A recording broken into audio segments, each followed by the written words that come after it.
ትንቢተ ኤርምያስ ምዕራፍ 32 በይሁዳ ንጉሥ በሴዴቅያስ በአሥረኛው ዓመት በናቡከደነፆር በ18ኛው ዓመት ከእግዚአብሔር ዘንድ ወደ ኤርምያስ የመጣው ቃል ይህ ነው። በዚያን ጊዜም የባቢሎን ንጉሥ ሠራዊት ኢየሩሳሌምን ከብቦ ነበር።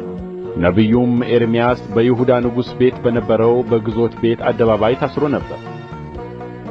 የይሁዳ ንጉሥ ሴዴቅያስ እንዲህ ብሎ አስጠብቆት ነበርና፣ ስለ ምን እንዲህ ብለህ ትንቢት ትናገራለህ?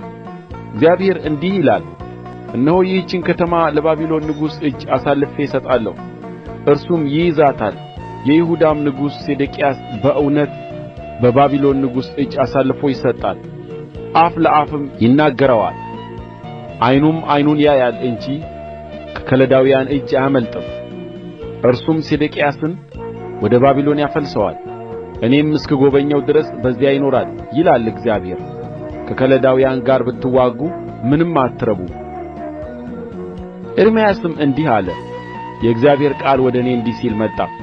እነሆ የአጎትህ የሰሎም ልጅ አናምኤል ወደ አንተ መጥቶ ትገዛው ዘንድ መቤዠቱ የአንተ ነውና በዓናቶት ያለውን እርሻዬን ግዛ ይልሃል። እንደ እግዚአብሔርም ቃል የአጎቴ ልጅ አናምኤል እኔ ወዳለሁበት ወደ ግዞት ቤት አደባባይ መጥቶ በብንያም አገር በዓናቶት ያለውን እርሻዬን እባክህ ግዛ፣ ርስቱ የአንተ ነውና መቤዠቱም የአንተ ነውና ለአንተ ግዛው አለኝ። ይህም የእግዚአብሔር ቃል እንደ ሆነ አወቅሁ። በዓናቶትም ያለውን እርሻ ከአጎቴ ልጅ ከአናምኤል ገዛሁ። 17 ሰቅል ብርም መዘንሁለት። በውሉም ወረቀት ላይ ፈረምሁ፣ አተምሁትም።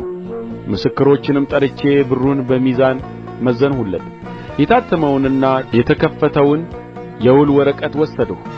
የአጎቴም ልጅ አናምኤል የውሉንም ወረቀት የፈረሙ ምስክሮች በግዞትም ቤት አደባባይ የተቀመጡ አይሁድ ሁሉ እያዩ የውሉን ወረቀት ለመሕሤያ ልጅ ለኔርያ ልጅ ለባሮክ ሰጠሁት። በፊታቸውም እንዲህ ብዬ ባሮክን አዘዝሁት፣ የእስራኤል አምላክ የሠራዊት ጌታ እግዚአብሔር እንዲህ ይላል፣ ብዙ ቀን ይጠብቁ ዘንድ የታተመውንና የተከፈተውን ይህን የውል ወረቀት ወስደህ በሸክላ ዕቃ ውስጥ አኑራቸው። የእስራኤል አምላክ የሠራዊት ጌታ እግዚአብሔር እንዲህ ይላልና፣ ሰዎች በዚህች ምድር ቤትንና እርሻን የወይን ቦታንም እንደ ገና ይገዛሉ። ለኔርያ ልጅ ለባሮክም የውሉን ወረቀት ከሰጠሁት በኋላ እንዲህ ብዬ ወደ እግዚአብሔር ጸለይሁ። አቤቱ ጌታ እግዚአብሔር ሆይ፣ እነሆ አንተ ሰማይንና ምድርን በታላቅ ኃይልህና በተዘረጋች ክንድህ ፈጥረሃል። ከአንተም የሚያቅት ነገር የለም። ለብዙ ሺህ ምሕረት ታደርጋለህ፣ የአባቶችንም በደል ከእነርሱም በኋላ በልጆቻቸው በብብት ትመልሳለህ። ስምህ ታላቅና ኃያል አምላክ የሠራዊት ጌታ እግዚአብሔር ነው። በምክር ታላቅ በሥራም ብርቱ ነህ። ለሁሉም እንደ መንገዱና እንደ ሥራው ፍሬ ትሰጥ ዘንድ ዓይኖችህ በአዳም ልጆች መንገድ ሁሉ ተገልጠዋል። እስከ ዛሬም ድረስ ምልክትንና ድንቅን ነገር በግብጽ ምድር ደግሞም በእስራኤልና በሌሎች ሰዎች መካከል አድርገሃል። እንደ ዛሬም ለአንተ ስም አድርገሃል። በምልክትና በድንቅ ነገር በብርቱ እጅና በተዘረጋች ክንድ በታላቅም ግርማ ሕዝብህን እስራኤልን ከግብጽ ምድር አወጣህ። ትሰጣቸውም ዘንድ ለአባቶቻቸው የማልህላቸውን ምድር ወተትና ማርን የምታፈስሰውን ምድር ሰጠሃቸው። እነርሱም ገብተው ወረሱአት። ነገር ግን ቃልህን አልሰሙም፣ በሕግህም አልሄዱም። ያደርጉም ዘንድ ካዘዝሃቸው ሁሉ ምንም አላደረጉም። ስለዚህ ይህን ክፉ ነገር ሁሉ አመጣህባቸው። እነሆ የአፈር ድልድል ሊይዙአትም እስከ ከተማይቱ ድረስ ቀርበዋል። ከሰይፍና ከራብ ከቸነፈርም የተነሣ ከተማይቱ ለሚወጓት ለከለዳውያን እጅ ተሰጥታለች። የተናገርኸውም ሆኖአል። እነሆም አንተ ታየዋለህ። አንተም ጌታ እግዚአብሔር ሆይ እርሻውን በብር ግዛ፣ ምስክሮችንም ጥራ አልኸኝ። ከተማይቱ ግን ለከለዳውያን እጅ ተሰጥታለች። የእግዚአብሔርም ቃል ወደ ኤርምያስ እንዲህ ሲል መጣ። እነሆ እኔ የሥጋ ለባሽ ሁሉ አምላክ እግዚአብሔር ነኝ። በውኑ እኔን የሚያቅተኝ ነገር አለን? ስለዚህ እግዚአብሔር እንዲህ ይላል፣ እነሆ ይህችን ከተማ ለከለዳውያን እጅና ለባቢሎን ንጉሥ ለናቡከደነፆር እጅ አሳልፌ እሰጣለሁ፣ እርሱም ይይዛታል። ይህችን ከተማ የሚወጉ መጥተው በእሳት ያነድዱአታል። ያስቈጡኝም ዘንድ በሰገነታቸው ላይ ለበኣል ካጠኑባቸው ለሌሎችም አማልክት የመጠጥን ቍርባን ካፈሰሱባቸው ቤቶች ጋር ያቃጥሉአታል። የእስራኤል ልጆችና የይሁዳ ልጆች ከታናሽነታቸው ጀምሮ በፊቴ ክፉ ነገርን ብቻ አድርገዋልና የእስራኤልም ልጆች እኔን በእጃቸው ሥራ ከማስቈጣት በቀር ሌላ ሥራ አላደረጉምና ከፊቴ አስወግዳት ዘንድ ይህች ከተማ ከሠሩአት ቀን ጀምሮ እስከ ዛሬ ድረስ ቍጣዬንና መዓቴን ለማነሣሣት ሆናለችና ይህም እኔን ያስቈጡኝ ዘንድ እነርሱና ነገሥታቶቻቸው አለቆቻቸውም ካህናቶቻቸውም ነቢያቶቻቸውም የይሁዳም ሰዎች በኢየሩሳሌምም የሚኖሩ ስላደረጉት ስለ እስራኤል ልጆችና ስለ ይሁዳ ልጆች ክፋት ሁሉ ነው።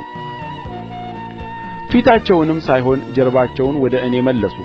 እኔም በማለዳ ተነሥቼ ሳስተምራቸው ተግሣጽን ይቀበሉ ዘንድ አልሰሙም። ያረክሱትም ዘንድ ስሜ በተጠራበት ቤት ውስጥ ርኵሰታቸውን አኖሩ። ይሁዳን ወደ ኃጢአት እንዲያገቡት ይህንን ርኵሰት ያደርጉ ዘንድ እኔ ያላዘዝሁትንም በልቤ ያላሰብሁትን ነገር ወንዶችና ሴቶች ልጆቻቸውን ለሞሎክ በእሳት ያሳልፉ ዘንድ በሄኖም ልጅ ሸለቆ ውስጥ ያሉትን የበኣልን የኮረብታውን መስገጃዎች ሠሩ። አሁን እንግዲህ የእስራኤል አምላክ እግዚአብሔር አንተ ስለ እርስዋ በሰይፍና በራብ በቸነፈርም ለባቢሎን ንጉሥ እጅ ተሰጥታለች ስለምትላት ከተማ እንዲህ ይላል፣ እነሆ በቍጣዬና በመዓቴ በታላቅም መቅሠፍቴ እነርሱን ካሳደድሁበት አገር ሁሉ እሰበስባቸዋለሁ፣ ወደዚህም ስፍራ እመልሳቸዋለሁ፣ ተዘልለውም እንዲኖሩ አደርጋለሁ። እነርሱም ሕዝብ ይሆኑኛል፣ እኔም አምላክ እሆናቸዋለሁ። ለእነርሱም ከእነርሱም በኋላ ለልጆቻቸው መልካም ይሆንላቸው ዘንድ ለዘላለም እንዲፈሩኝ አንድ ልብና አንድ መንገድ እሰጣቸዋለሁ። ለእነርሱም ከማደርገው በጎነት አልመለስም ስል ከእነርሱ ጋር የዘላለምን ቃል ኪዳን እገባለሁ። ከእኔም ዘንድ ፈቀቅ እንዳይሉ መፈራቴን በልባቸው ውስጥ አኖራለሁ። ለእነርሱም መልካምን በማድረግ ደስ ይለኛል።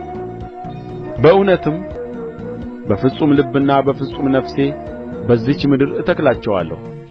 እግዚአብሔር እንዲህ ይላልና ይህን እጅግ ክፉ ነገር ሁሉ በዚህ ሕዝብ ላይ እንዳመጣሁ እንዲሁ የተናገርሁላቸውን በጎነት ሁሉ አመጣላቸዋለሁ።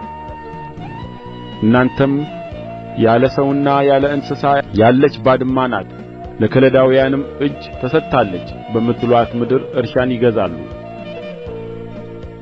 ምርኮኞቻቸውንም እመልሳለሁና በብንያምም አገር በኢየሩሳሌምም ዙሪያ ባሉ ስፍራዎች በይሁዳም ከተሞች በደጋውም ባሉ ከተሞች በቈላውም ባሉ ከተሞች በደቡብም ባሉ ከተሞች ሰዎች እርሻውን በብር ይገዛሉ፣ በውሉም ወረቀት ፈርመው ያትማሉ፣ ምስክሮችንም ይጠራሉ።